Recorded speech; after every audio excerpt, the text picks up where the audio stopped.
Hello, everyone, and thank you for joining us. I'm Dr. Marina Theodotou. I'm the new Executive Director of the Defense Innovation Board and the designated federal officer. I'm super excited today to welcome our Defense Innovation Board for our fall meeting. Today's meeting is being live streamed and recorded to allow members of the public to attend live or view later. I would like to thank the Defense Media Agency for supporting the production today, as well as everyone who was involved to make this event happen. The board will now convene in its public session, and for that, please allow me to share some procedural remarks.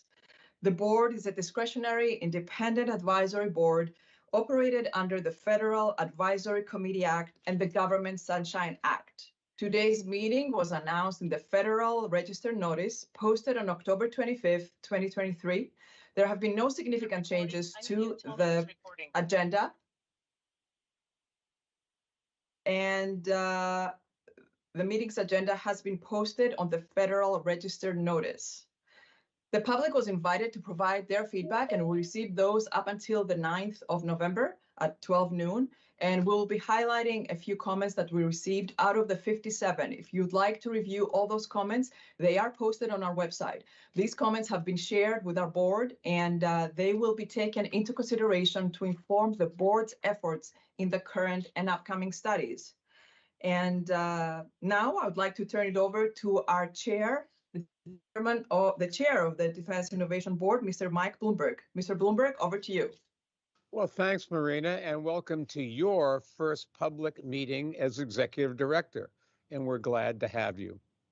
Hello to everyone watching online, and thank you for joining us. This is the fall 2023 meeting of the Defense Innovation Board, otherwise known as the DIB, and there are two main items on the agenda today. First, we'll provide interim status reports on the two studies our board is leading. Then we'll look ahead and discuss the topics we plan to tackle in our next round of studies.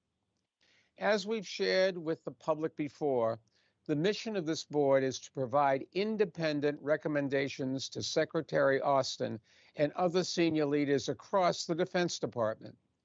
All of us are honored to serve and to support a department that is a global leader in so many ways at the forefront of military strength and preparedness. The pace of change in the private sector, especially in technology, is moving at the speed of light, and all public agencies struggle to keep up. Our job on this board is to help bridge the private and public sectors in ways that help empower our men and women in uniform who face no shortage of urgent challenges. Right now, Russia's war in Ukraine is dragging on, and Israel's is now at war with Hamas. New threads emerge every day, so the issues we're examining aren't academic or ones we can kick down the road. The recommendations we're developing are all designed to help the department's leaders take action, try new approaches, and give our brave service members the tools they need to do their very demanding jobs across the world. I'm glad to say that the board continues to gain insight from a diverse group of leaders across the defense and technology community. After dozens of different conversations, it became increasingly clear that in some cases, antiquated processes, policies, or regulations were functioning as roadblocks to innovation in the department. That reality informs the first study we'll cover today, and that is lowering barriers to tech adoption. The second study, still in progress, is focused on organizing, digitizing, and streamlining vast amounts of Defense Department data, and doing so before the department expands its use of cutting-edge technology like artificial intelligence. Sue Gordon is leading the former study, and Ryan Swan the latter. I'll ask Sue to share an update first, and board members will have the opportunity to comment and ask questions as well. Sue, the floor is yours. Please go ahead. Well, thank you, Mike. I'll kick off the update to our study on lowering barriers to innovation. And I must tell you that I am so excited about this. We all know that the defense innovation ecosystem is fraught with bureaucratic overhead, inefficient processes, and self-imposed barriers that slow us down. And these impediments are really mostly born of being developed at a time long ago where the challenges and opportunities were different. So with this study, we're tackling the barriers that are easiest to tackle and have the most impact. And by easiest, what I mean is that they are implementable, that there is no statute or reason other than our own choice that should stop us from implementing these policy, procedural, or process changes. And here's the way to think about it. By removing these barriers, it will enable us to move faster at scale to deliver outcome. My motto is, oh, you wanted to use it. So this sounds small and narrow, but I think what it will do is deliver meaningful, tangible impact to how quickly we're able to move and get good solution developed by our partners in the private sector into the hands of those that need it. So before we invite our guests to offer their perspective that you really ought to listen to on these key barriers, let me quickly turn to my teammates on this study to see if there's something I missed or something you want to add. Admiral Mullen, I'll start with you and then we'll go around the horn. Yeah, so I guess, can you, because I know we've obviously spent some time on this, can you maybe highlight just a few of the kinds of things that we're looking at this point? What the areas that we see barriers and that we might be able to do something, given also we're not through this thing yet. Yeah, so the areas that we're, thanks, Mike, should have done it. The areas that we're looking at are everything from security processes, whether that is individual security clearances or secure facilities and their broad use, to the authority to operate in a secure ecosystem, to personnel practices, to the acquisition mechanisms themselves, everything ranging from the asks that we have or the data we need to receive. So think about all the areas of the innovation process involving our people, our security, our acquisition systems, and our information systems. If we can look at those to make sure that they are tuned for the moment in which we find ourselves, rather than for the processes that we've held over so many years. Any other members want to jump in? Well, Mike, I'm going to take that as a sign of the clarity of the study and more, that everyone can't wait to hear from our speakers about their perspective. The silence is a compliment in this case. I'll take it, Mr. Chairman. Marina, we have some speakers. Would you introduce them? Yes, sir. So we're delighted to welcome our speakers today that will help us understand a little bit more what they're facing, what kind of barriers to innovation they're facing in the front line. So first, I'd like to welcome Chief Warrant Officer Matt Pine, who currently serves as Future Operations Officer for the 1st Maintenance Battalion in the U.S. Marine Corps, and is working to reshape maintenance and supply support concepts in areas with logistical restrictions to keep pace with near-peer adversaries.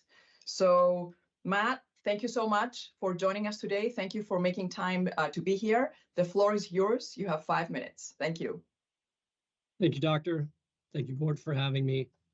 I have twofold points that I'm going to address today. You actually hit on these already, but I'm just reinforcing them. So, single greatest barrier that we face is the acquisition and approval process. As we know, it takes 3 to 5 years, 3 to 5 years to vet and approve anything to get from R&D into the hands of the warfighter. Part of that comes from us going from over 50 primary companies down to essentially 5 in the last 30 years. That took our industrial base and created an industrial pillar. As a result, the industrial base, taxpayers, and service members are all suffering due to the monopolies, costs, and lead times. These can be stemmed from various reasons, but if I'm the sole source of supply, I don't have to be good at it. So we haven't created a lot of competition. Additionally, as we know, casting and forged parts are difficult to get, and we're working through innovative solutions to find those. There are other tools available to bypass the system, but you're working within and around the system rather than it being the standard. An example of something that's very restrictive right now is Section 848 from the 2020 NDAA, which kills drone proliferation. In a prime example that I see that regularly, we do innovation training in Okinawa through a company up near DC, and they do their actual drone training off base because it's easier to get access and approval to operate in Japanese areas than it is to fight through the red tape and get caught up with what industry is actually doing because the policy is slow to change. So recommended actions for that: streamlining acquisitions, rapid fielding, and promotion of competition. Some of that's already being worked. I know that's continuing to be addressed by the DoD. And then the last piece is requiring technical data as we acquire equipment. It's great that we're buying all of this and we're pushing this out to the warfighter, but we're getting it with no technical data and no way to maintain it or fix it when we need to at the point of need. The results from this, if we streamline our acquisitions and broaden the industrial base, we can promote competition and force technical data.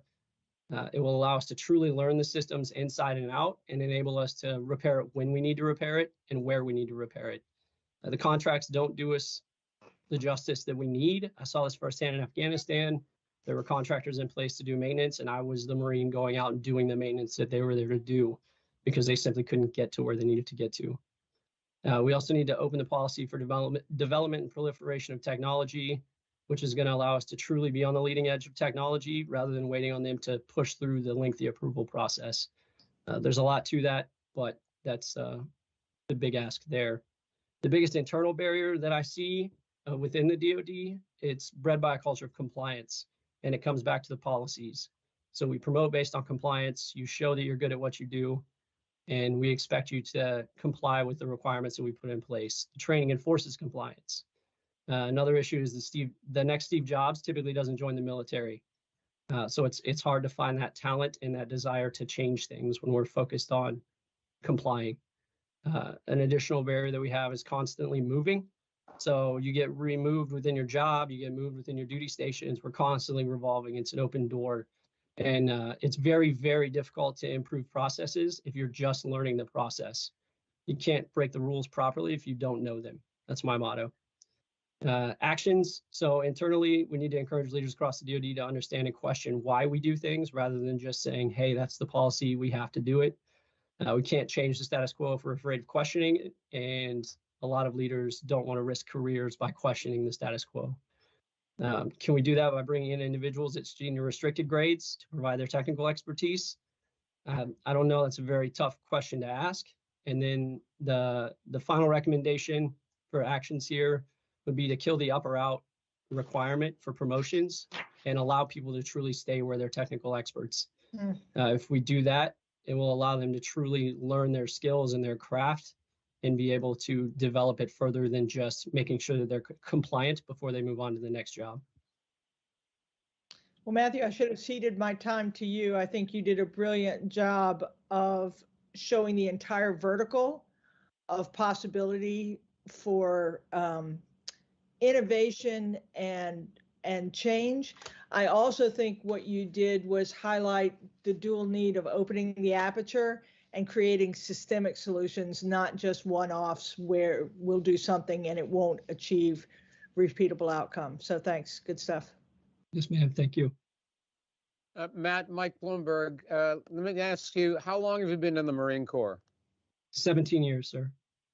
You don't look old enough to be 17 years, but we appreciate your wisdom, and it's a lot of the things that we've said before, and hearing them coming from somebody who's had actual experience on the ground gives us some great hope that we really can make some changes. So thank you for your service to this country, and thank you for your service to this panel. Yes, sir. Thank you for the opportunity. Thank you, sir. Marina? We do have time for additional members to comment on Matt's insights. Hey, Matt, Mike Mullen, thanks for all of what Mike Bloomberg just said. What's the biggest threat to promotion in what you see? I think the biggest threat is when you question status quo. There's usually many, obviously you understand there's layers in the chain of command, and you have to find a champion somewhere to back you. Otherwise, you're just a voice in the dark. And those champions, as I stated, sometimes can be very difficult to find. It can take 5 years to change policy, and that's a quarter of a career. So it's you have to continue to push and push and push and have that voice behind you pushing that to assist. I always say I can't promote a junior Marine to Master Gunnery Sergeant tomorrow, even if he has the best ideas and the best capabilities. Right. There's still blocks in the way.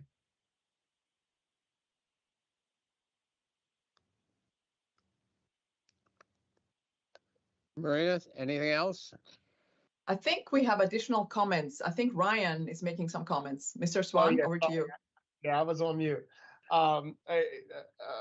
Thanks for coming and chatting with us on the panel. And definitely thank you for your service. You mentioned technical data, getting access to technical data as something that was critical for us to be able to leverage the technology solutions, fix them where we need to. What's the biggest barrier of us getting access to that data for the systems that we deploy abroad or at home?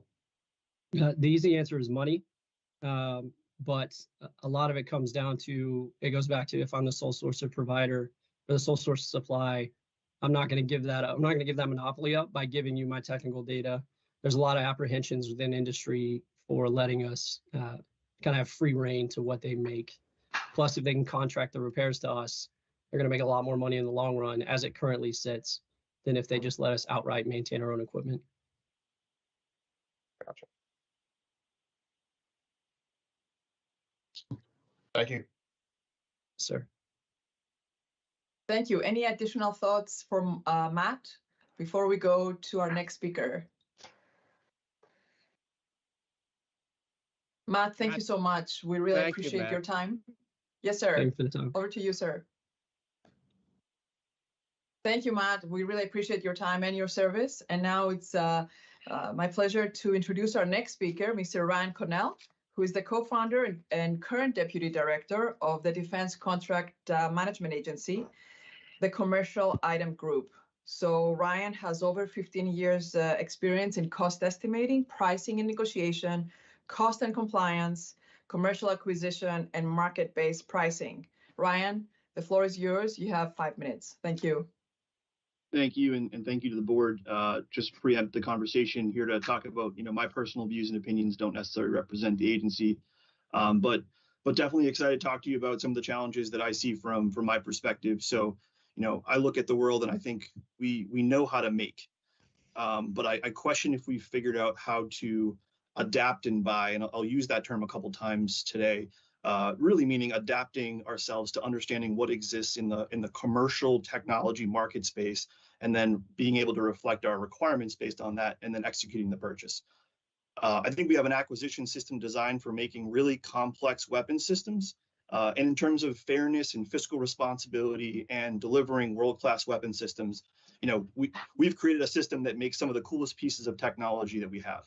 GPS is a great example of something that once was a top secret military program, but has led to commercialized industry disruptions.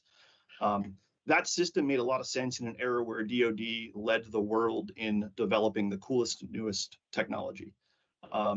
I believe today's different. I believe a lot of that coolest, newest technology is coming out of our startup community and coming out of commercial tech. Right. So I look at this decisive decade that we're in. I think we need to learn how to adapt and buy versus that kind of mindset of make and create. And for context, I look at Russia and Ukraine that was brought up earlier. This seems to me to be a scrappy war, a whatever I can get my hands on type of war. We're seeing things like COTS drones that have satellite phones duct tape them to get a couple hours of reconnaissance. Things like remote controlled toy boats being strapped with explosives and being sent off to look for warships. This past year, September 29th, I was part of a fire drill for our department, looking for a purchase of a bunch of drones from a specific university. I involved my network to the maximum that I could. Despite a lot of really good ideas, we were unable to execute a same-day purchase, and the funds expired. So I think about these stories, and I constantly wonder, if we were in a war like that, would we be able to execute that whatever I can get my hands on type model, that adapt and buy model? So some ideas on how to fix it. I really have three things I want to talk about. But potentially, the idea of just adding some scrutiny and potential policing of developing overly complex requirements, which potentially could have been solved using just existing commercial products in the marketplace, right? So potentially adding resistance in areas that acquisition, the FAR tells us are not the preferred ways of doing business.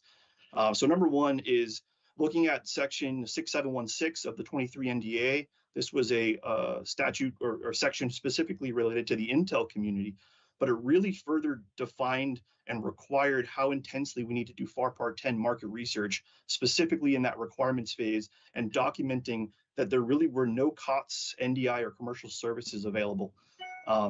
I also think when we do that analysis, it's worth exploring and highlighting the role of what I do in my day job, the centralized capability in US Code 3456, bringing in that market research expertise to help define those requirements based on what exists in the marketplace. Point two, consider using and exploring monetary and incentive awards for those acquisition professionals who take those smart, calculated risks and are specifically really good at finding creative ways to leverage existing commercial technology. And I think that needs to be outside of our normal DoD annual award structure and more of an ad hoc opportunity to monetize and find incentives for those individuals that are performing. And sharing, which brings me to my third point. I think storytelling is huge. I think that we have platforms like LinkedIn, which has kind of migrated to be a DoD platform for sharing some of these stories. But I look at things like the law of diffusion of innovation, right? We have 180,000 acquisition professionals in DoD. The law tells us that somewhere around 16% of innovators and early adopters is where that tipping point happens for mass acceptance. That's 30,000 professionals. I don't have 30,000 followers on LinkedIn. I don't know many people that do. I don't know if we're going to have 30,000 people listening to this talk. So we really have to find a way to keep sharing those stories so we do get to that point of kind of mass adoption and the law takes over. Assuming those things happen, kind of my expected results out of those, I think you'll see things like movie quality video cameras mounted in country that support an anti-IED mission instead of, for example, developing a robotic bomb sniffing convoy, right? Commercial solution to a military requirement. I think you'll see things like 3D printed boats coming out of the University of Maine being done in 72 hours, able to produce hundreds at the same price of a traditional defense program. And lastly, I think you'll see increased competition because you're reducing the military unique requirement to meet the marketplace and not creating unique requirements and letting the marketplace figure out how to meet them. This is an adapt and buy world, and I just hope the department can participate. That's my time. Mariana? Thank you so much, Ryan. Really appreciate your insights here and the way you structured those barriers and your observations. Sue, I'll turn it over to you for your initial comments and then the rest of the board. Yeah, Ryan, you highlighted a lot of both macro and micro issues that I think are one within the scope of what we're looking at, and two, exactly the sort of things that should be achievable in short order. I particularly love your idea about, I'm gonna put words in your mouth, credit cards, not contracts. Sure.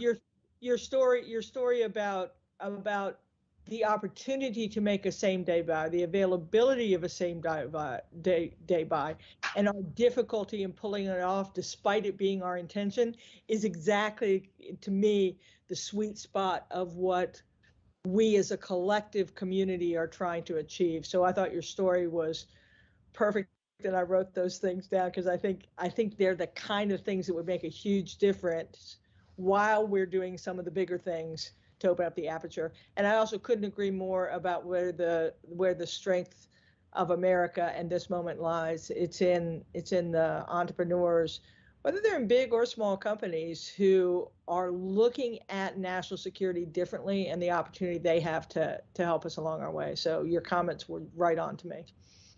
Thank you, ma'am. Mr. Chair, over to you.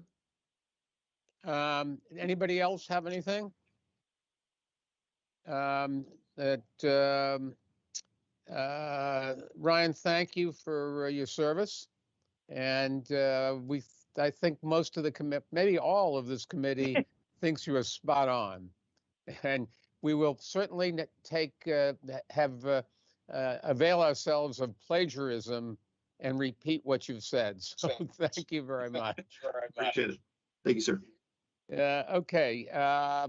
Now over to Ryan. Ryan, please brief us on what we're calling the data economy study. Yeah, thank you, Mike. Happy to kick off an update for building a data economy for the DoD study, and I'll invite my fellow members to chime in as we talk about it. Listen, at a high level, we know that in order to out-innovate our adversaries and support the warfighter, it's imperative that DoD utilizes data as a product to responsibly harness the power of data, analytics, and disruptive technology like generative AI, large language models.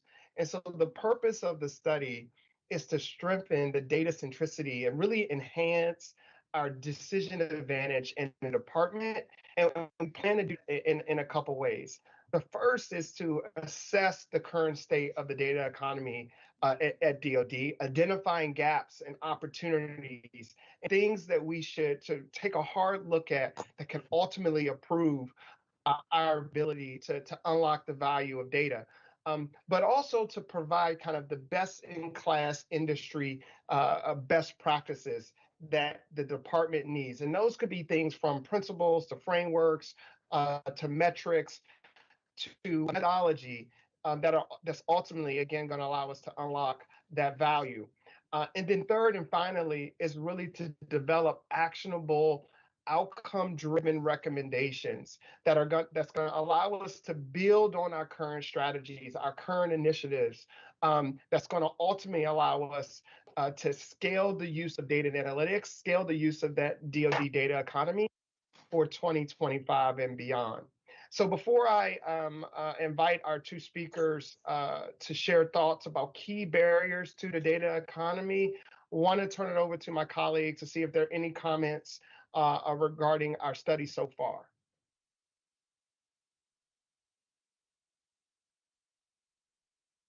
Does not seem to be any questions. So why don't you go ahead and introduce the two speakers? I can do that for you, Ryan. So it's a pleasure to welcome Mr. Thomas Sasala, the Deputy Director of the U.S. Army Office of Enterprise Management. Mr. Sasala was most recently the Chief Data Officer for the Department of the Navy. Mr. Sasala, thank you so much for being here with us today. We appreciate your time and insights. And you have the floor. You have about 5 minutes, sir. Over to you. All right, awesome. Thank you so much.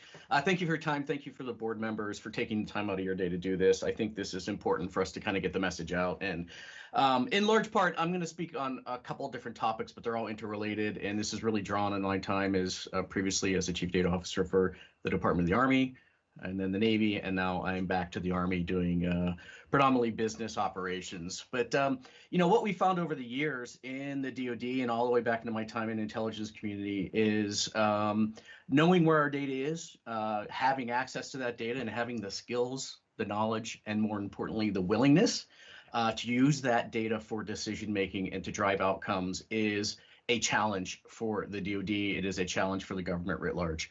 Right. So what I have noticed and what me and my coworkers, I would say, have noticed is there's a interesting bias against using real data.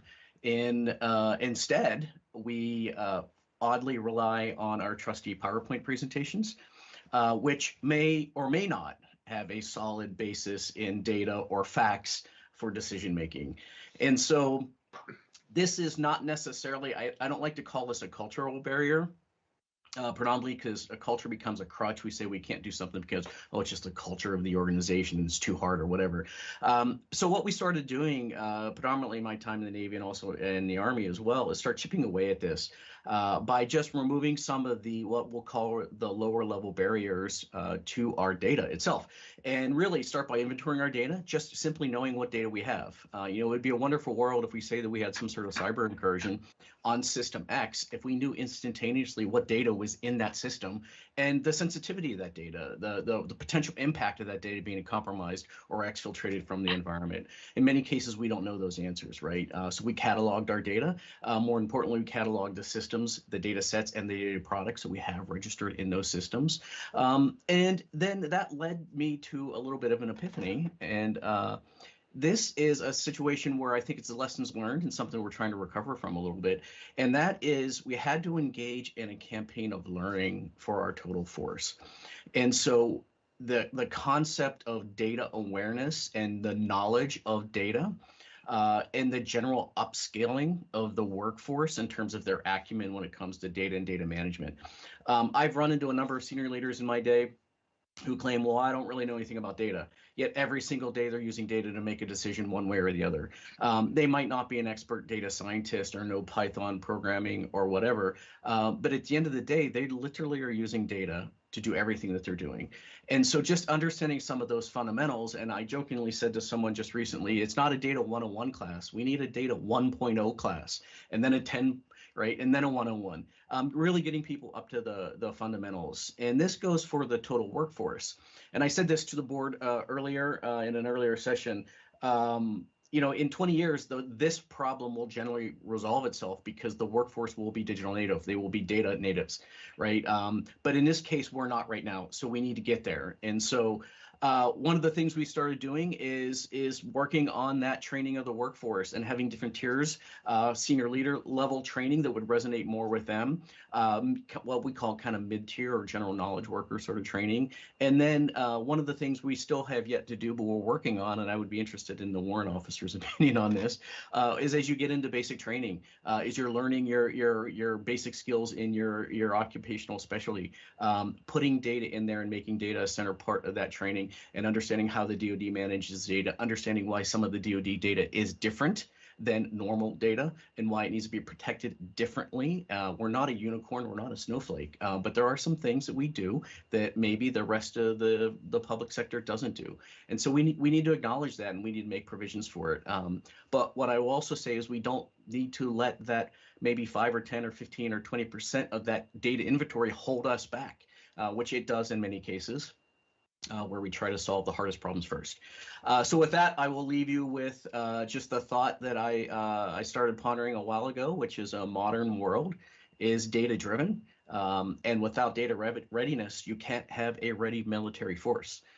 So we need to train our soldiers on data like we train them on the platforms and the weapons they use every day, right? And so the soldiers need to be comfortable with using data at the speed of mission to achieve that operational advantage and the overmatch that we desperately need. Turn it back over to Marina. Thank you so much, Tom. Great insights. I love what you mentioned about training every soldier to be versatile with data as they are with their weapons. And with that note, I'd like to turn it back to Ryan for his comments, and then back open to the rest of our board for their insights. Ryan, over to you. Absolutely. Listen, thank you, Tom. I really appreciate your insights, and it's very aligned with what we see out in industry in regards to best practices from a kind of really a people, process, technology. You have to really understand what data you have, where is it, but the people process part, building that data acumen is very important, and I couldn't agree more. Let me ask you one quick question. You mentioned some of the lower levels of barriers that you guys are trying to start to really chip away at. I think you used in your mind. What are the higher level barriers that you see that we as an organization, if we make it both important and urgent at the same time, that we should tackle, we should look at? What's that one or two things that come front of mind for you? Yeah, Matt mentioned this earlier. I would say that the funding is clearly a barrier in many cases. Data things don't compete well when you compare them to the next Abrams or the next aircraft carrier, right? So if you're not blowing something up, you're not doing legitimate military work. I would argue you can't blow anything up without data. So if you don't start with that basis, then maybe, whatever. But actually, the number one thing that I think that I could use your help with, and we could use your help with, is senior leaders at the most senior level of the department need to make data important. They need to make the training, they need to make the access, they need to make the use of data important.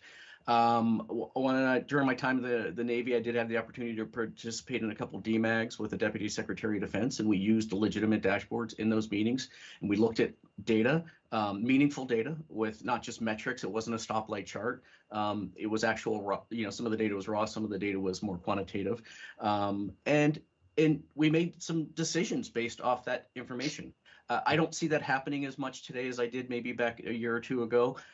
Certainly when Secretary Esper was the Secretary of the Army, he did it every Monday morning. It was fascinating to watch him run a staff meeting every Monday morning with the senior leaders of the Department of the Army, which you don't see that very often in the DoD. It's kind of countercultural to bring your senior leaders together and speak to them on a regular basis. So someone like the Secretary of Defense or the Deputy Secretary of Defense, not just standing up and saying the data is a strategic priority, but actually demanding the use of data in their own meetings, right? And then making decisions, and more importantly, going back and measuring the effectiveness of those decisions with data, right? And then being willing to change the decision or change your approach based off the data. So if you make a decision to increase hiring or decrease hiring times and it's not having the effect, go back and refactor. And it's a discovery then recovery. So don't fear the discovery process. And I see that a lot in the DoD. Awesome. Thanks, Tom. Anybody else? Marina? Admiral Manel, did you have any additional comments? Yeah. Hey, Tom, Matt brought up the whole issue of how do you get contractor data? I mean, obviously in the field is what he was talking about. How do you do that? You got any, and I'm sure it's very difficult to get at the point he made about they can make a lot of money on it. Is there, can you see a way ahead with respect to that? Yeah, there's a couple simple things I think we could actually do in that regard, and it's a great question. It's actually very challenging, but at the end of the day, look, they're way better at writing contracts than we are, the corporate sector, and having spent over a decade in the private sector and now almost over 20 years in the public sector, I can appreciate the perspective, right? But if you look at the new modern gig companies, right, they're all data-centric companies. From the day zero, there was no getting into data, right? So some of the traditional defense integrators are really just trying to start to learn how to monetize their data, right? And unfortunately, sometimes it has delirious effects to the DoD. So adding clauses into our contract saying the data must be freely available to the DoD or the government, if you want to go as far, right? And then having the legal basis. There's enough provisions already in the FAR that give us legal access to the information. But it turns out if we leave those clauses out, then there's a kind of cultural bias in the acquisition community to let the contractors have their way whenever they want to do these things. And I'm not saying this is bad. I'm just saying that there's this fear of lawsuits that kind of is at the detriment of the government. So making it clear up front and thinking of these things on day zero, not on the 1000th day of a contract that has gone sideways, I think is just the simplest, easiest thing to get after it. I appreciate the question, though. Thank you so much, Tom. Thank you, everyone, for your insights and building on what Tom mentioned. Next, we'd like to invite Ms. Meredith Fonseca to take the floor. Ms. Fonseca was appointed as the U.S. Army Pacific Chief Data Officer in August of 2023, and previously she was the Director of Research Development for the U.S. Army Special Operations Command. Meredith, welcome. Thank you so much for your time and insights today. You have the floor. You have 5 minutes. Thank you. Ma'am, thank you, and board members, it's a pleasure to be here today. As mentioned, I am down at the U.S. Army Pacific Command here in Hawaii, so we have a little bit more of a tactical perspective. To help frame this, and I mentioned this to the board previously, but we are very concerned with fighting as not just an Army, but a joint partner with all the other services And of course, the US fights no fight alone. So the mission partners and allies in a theater where we do not have NATO. So agreements on data sharing, data rights with those mission partners are often bilateral nation to nation, and they are often changing but politician to politician, unfortunately, in some of these nations. We struggle with not just data cataloging, as mentioned by Mr. Sasala. That is accurate. We are struggling with data cataloging here within the Army. Part of that is programs of record, systems of record, sometimes have data rights. Sometimes the data is owned by the vendor and it's too expensive to go back and procure it, or we don't have interface control documents, APIs. So we're unable to really use and display that data in tactical tools like common operational pictures, common intel pictures. And we struggle with prioritizing those very finite resources that don't fit squarely into an acquisition cycle, right? Data and technology professionals are astute at using systems like Agile, as opposed to 5-year, put it in the palm. So if you asked me 4 years ago, Meredith, should we palm for a GPT-like LLM capability? I probably would have said no, right? And we don't have a crystal ball at the speed which these technologies are moving. And so we're not programming for them in a way where I just have a placeholder bucket, right, for them. And as a result, we're reacting in a manner that's ad hoc. Right now, as a nation, we are struggling many threats. We see the crisis in Israel. We are supporting and helpful with Ukraine. And as a result, we are reducing the resourcing and the prioritization towards the pacing threat in the Pacific. So as we do that, we're really, kind of getting too thin in some cases here. I would challenge, that's how we kind of view the operating environment, is this need for a joint, a partner, and a predictable resource. That's my big takeaway for you. My second, and maybe smaller, because I recognize it's a challenging nut to crack, is the human capital. We see many organizations bringing in a CTO, a chief technology officer, a chief data officer. Some cases, those are unique requirements. In many cases, they're sort of blended and interdependent. They're bringing in an HQE for a period of 2 years from industry. Oftentimes, that individual is technically very efficient, but lacks the ability to navigate some of the bureaucracies and policies and acquisition process that we're living.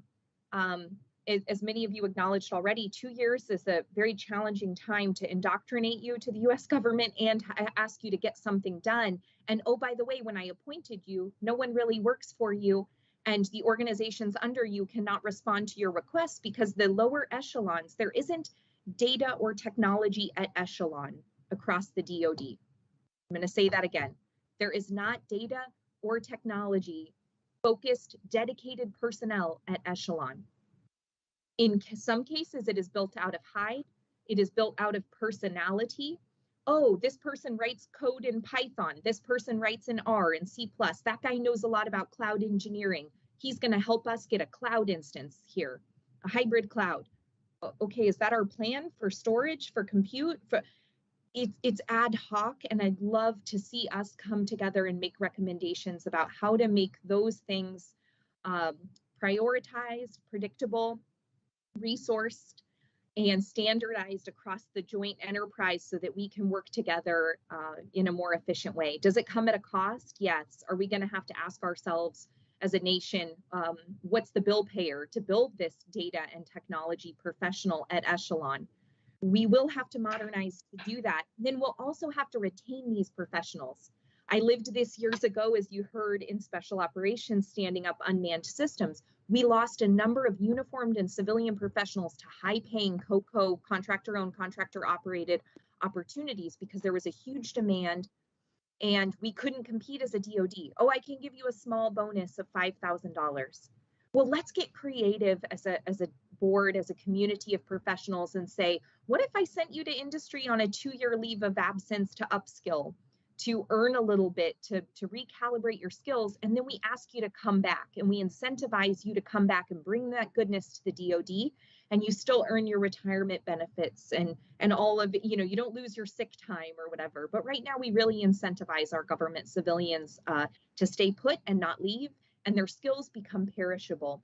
and we lose the ability to retain them against higher paying opportunities in large firms like your Microsoft, your Google, your Scale AI, all of those opportunities, but also the really small and uniquely high paying off potentially startups. And so I want to leave that with you. How do we resource? How do we look at this at Echelon from a multinational perspective, where we don't have NATO against a pacing threat that has not changed their priorities, and do it at a joint way? And then how do we manage human capital? Thank you so much. Thank you, Meredith. I really appreciate your comments and your insight from a tactical perspective. But let me ask a question. When we think about the joint force and partnering with our allies abroad, especially what's happening around the world, how do you think about that data sharing? What can make that accelerate in order for us to get the right information to the right organizations at the right time? Is it standards? Is it collaboration? What is it? Is it a communication of our systems? Help me just unpack that on where you think we could really move the needle from. Yes, sir. I wish it was just one thing. Mr. Sasala said it very well. Our senior leaders using data, trusting the data, right? Are we trusting the data? And are we asking for data visualization? I want to see real data, not a PowerPoint, real data, right? Am I fighting off of a common operational picture? Right now we have an Army common operational picture. We have a Navy common operational picture. We're trying to build a joint fires network picture, but that's just fires, right? That's kinetic fires. So we're in these silos of brilliance. And how we weave that together into something is a challenge. So I would say when it comes to the partners, there are data rights, there are data transport. Those are all technology problems that we've proven we can overcome. We can, from a ones and zeros perspective, we can build mission partner environments and networks. We can transport the data, we can share it, we can use all of that. We can overcome, right? We make agreements with other nations all the time for trade, for taxes, for everything. We do a great job at this. I know as a nation we can do it. We have to bring it up to the dialogue. We have to make it a priority from the senior most levels, and then we have to govern it. We can't just say catalog your data, Meredith, in the Pacific, because we might need it to make Pacific-oriented decisions. We have to say, show me your catalog. Where's your ontology, your taxonomy? What are the data rights of that thread? Maybe it's fires, like I used. Okay, what are the data rights? Do we have any agreements in place? Someone's got to govern it and hold us accountable, I think. And then we can standardize. When we really see ourselves, then we can say, here's best practices. How do we standardize? But we also have to resource it to do that, right? We have to have talent in the seats to do it. I am your only data officer in the Pacific, right here in the Army. So my higher headquarters, INDOPACOM, the GCC, had a HQE for 1 year. But no one worked for him, so he was struggling to staff overmatch, and I've got 30 people out here. It's a challenge when we don't have talent at Echelon. So when I say resource it, I also mean the humans, not just, the cloud contract and the transport and all those things, but a full spectrum of resourcing. Over. Awesome. Thank you, Meredith. Thank you so much, Meredith. Thank you for your feedback. I'm gonna keep two things in mind. We don't want our talent skills to become perishable, coding you, and also we want data talent at Echelon. So with that, we conclude our presentation of our two studies. I would like to thank the members of the board working on both studies, Sue and Ryan, for the insightful updates. And Mr. Chair, we have about 15 minutes left on the clock before we delve into the future studies and review comments received from citizens. I wanted to turn it over to you for your comments on the current studies. Over to you, sir. Well, Marina, thanks for everyone's hard work on these studies, and we look forward to making our recommendations public at the next meeting in January. Now I think we have one more thing to do, and that's to look ahead to our next set of topics. Marina, would you please share more information about the next priorities for the Defense Innovation Board, as well as any public comments that we've received? Absolutely. So what we've been doing, the Defense Innovation Board research team supports our board members in their efforts to tackle the key issues that prevent innovation from scaling at the department. And so our focus has been to do a little bit of legwork. So we've looked at previous studies that were done from other organizations. We've listened to innovators on LinkedIn, and we do have one of the co-founders of LinkedIn here as a member of our board, Mr. Hoffman. And I know Ryan mentioned that LinkedIn has become this place where DoD innovators are coming together to share, and that's actually very true. We've been listening to DoD innovation cells like the Defense Innovation Board, and also to innovators that present their ideas in fora like TEDxDAU.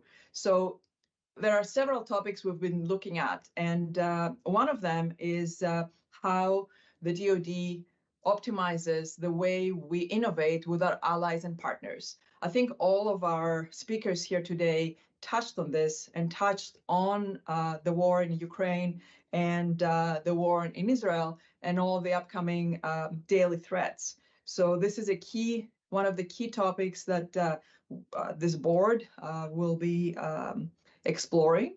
We also have another topic that many DIB members have brought forward, and actually even today we heard it being validated by our speakers, which is exploring how to align incentives across different areas of expertise like contracting and budgeting, etc., to embrace calculated risk and give these leaders the top cover that they need so that they can innovate and they can explore these new technologies without the fear of not being promoted. So that's a key area we're looking at. And also other ideas that we are actually borrowing from TEDxDAU include leveraging the Web 3.0, blockchain and quantum and beyond. This topic would align with the Secretary's priority of defending the nation. We are also thinking about Bitcoin. It's the missing piece in cyber warfare. This aligns with the Secretary's priority, again, defending the nation. Another topic would be how the DoD can become an infinite player in the fifth domain. And yet another topic is how do we build a resilient nation where we actually bring innovation together for the DoD and the government and industry and academia and the public. So several ideas here that the DIB research team is bringing forward, and we wanted to open the floor for our members to present their reflections on these topics and any other ideas yet that you may have with regards to what should the DIB be looking at. The floor is open to the members.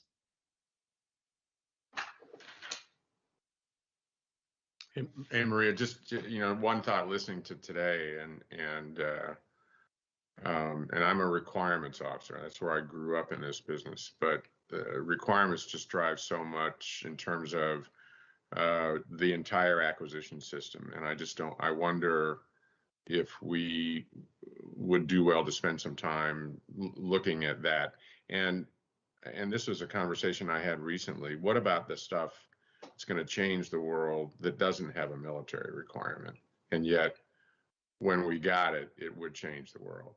And how do you open that aperture up on the requirement side? And it's the requirement of a requirement that costs us a ton of money.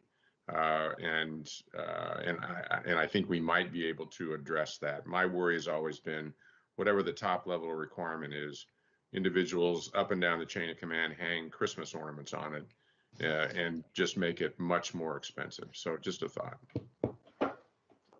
Mike, just building on yours, I think that the topic of requirements is a good one. My only thought is I'm a real specify the outcome we need, because too often requirements become constraints on the things that we build, and in a weird sort of way, that in turn constrains our innovators from coming up with ways different than we thought that requirement could be satisfied. So I think it's a really good topic. And then the obverse of that is a good topic for us, is how do we better communicate to our ecosystem, in part for the reason you last said, is there will turn out to be really important technologies that aren't derived from national security requirements, that when they exist, we will know that they are necessary. How do we communicate more clearly our interests in an actionable form, and ones that can be built against? So there's kind of two sides of needs and interests, I think, could be a really interesting thing and powerful for us to explore. Thank you so much, Sue and Admiral Mullen, for your insights. So we do have about 4 minutes on the clock. I just wanted to highlight that we did receive 57 comments from citizens, and there are some really good insights there that we've already shared with the board, and the board will take those into consideration. I'll highlight one with regards to defense companies and universities creating their own classified facility in a multi-year endeavor that's very costly. So one recommendation is to figure out how to actually allow small non-traditionals and universities to co-create and collaborate in classified infrastructure environments, so that they can cut their costs and their time and effort, but also deliver technologies to the DoD that are necessary. So with that, I would like to thank all of our members for the 2 studies, and also our speakers today, and turn it over to you, Mr. Chair, for your closing remarks. Well, thank you, Marina. One of the things that occurred to me when Ryan was talking about data, I look at my company's business, and probably 20+% of our business is selling data that did not exist or was never collected and used before. The whole world, because of transistors and fast speeds at computation, let you do things you couldn't do before. And then there are new ways of collecting data that we never had before. The most obvious one is from space. But we collect data in lots of different ways, and it's used in ways that were never envisioned before. And without that, you just cannot compete.